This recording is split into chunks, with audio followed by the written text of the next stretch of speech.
Hey guys, it's Sam with The Blind Spot. Today I thought I would do a real quick video how to set up an Android device for someone with low vision. Say you just bought one and it's the very first you're opening up, very first time you're playing around with it, how to get it set up the best way for someone with low vision. And now, once again, just my opinion, these are the things that I do every time, but I do have a lot of experience. I have owned in the dozens of Android devices. I custom modify all mine, and generally every time I do that I have to reset it up. So I do it a lot. I do it way more than I probably should. So hang out, we will readjust the camera and we'll be right back and we'll get into it. So today we're going to be focusing on Samsung based devices, but a lot of these tips and tricks will be applied to any Android device. So when you first turn it on, it's probably going to look something like this. You have a clock, a very small clock, a couple icons here, shortcuts, and then your dock down at the bottom. And this generally tends to be how it's set up. Number one thing I always do, change the wallpaper.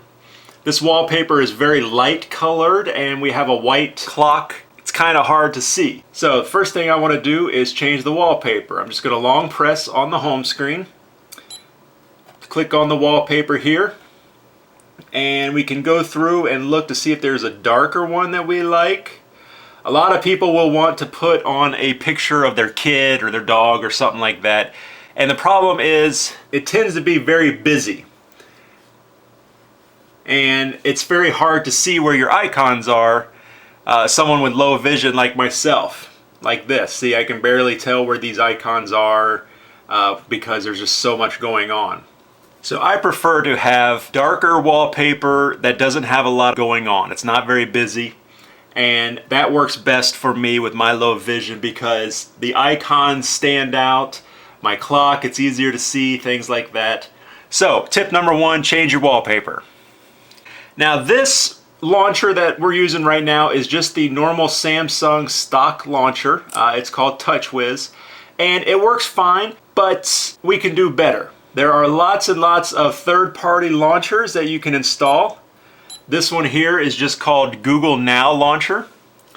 And I prefer it because the icons are much bigger, they're easier to see. It's got cool little animations like that. This particular launcher, if I swipe to the left, it automatically goes to the Google Now page where I can see weather. You can get important information like packages maybe you have coming in the mail, or information about books you like to read, things like that.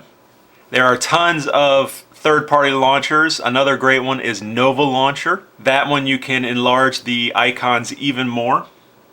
The next thing I like to do is change the clock. This is one of the clocks that comes automatically on the device, and it's not bad, but it's kind of small. For me, I prefer a larger clock. And the great thing about Android is I can just download larger ones and install, like this one here. Much larger, it has the date, it's nice and big. I don't need a magnifier to see the time on my phone with this clock. I can see it just fine without. As I said, when you first get your device, you have all these shortcuts here, and these are ones that Samsung thinks I might like on my home screen, but I probably don't. So you want to go ahead and change those. Very easy, just long press, drag it up to the top, up to the trash can. You can also remove the ones from the dock down here, and then you can come in and add the ones you want. Say I want to put in my groceries app. Just long press, drag it where I want it, and let go. You'll see I've already done that here on this Google Now launcher. I've got the type and speak. I use this app all the time. I also have a folder here, and folders are great because you can add all the shortcuts that you use most often, and then having them in a folder keeps your home screen nice and clutter-free.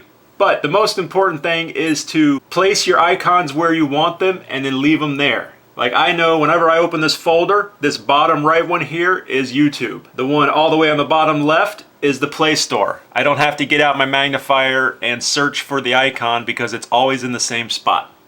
So the next thing you want to do is go into your settings and find accessibility. It's going to be somewhere down towards the bottom, and here it is for me.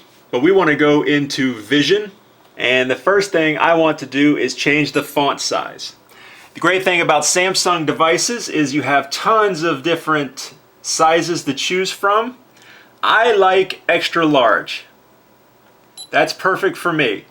Next thing we want to do is turn on magnification gesture. You just want to click on it and make sure that it's switched on up there at the top right. Magnification gesture allows you to zoom in on your screen just by tapping 3 times, 1, 2, 3, on the screen. You'll know you're in magnification mode because there's a blue halo around the edge of the screen.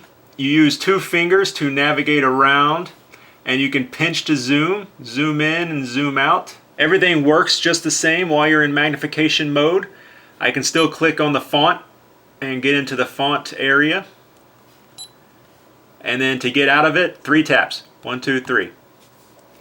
I use that all the time. That is one of the most important features on my phone. Well, there you go, guys. There's just a couple things that I always do. So if you have low vision and you do those few things, you should have no problem using your new phone or tablet. But thank you guys for watching. This is Sam with The Blind Spot. I'll see you next time.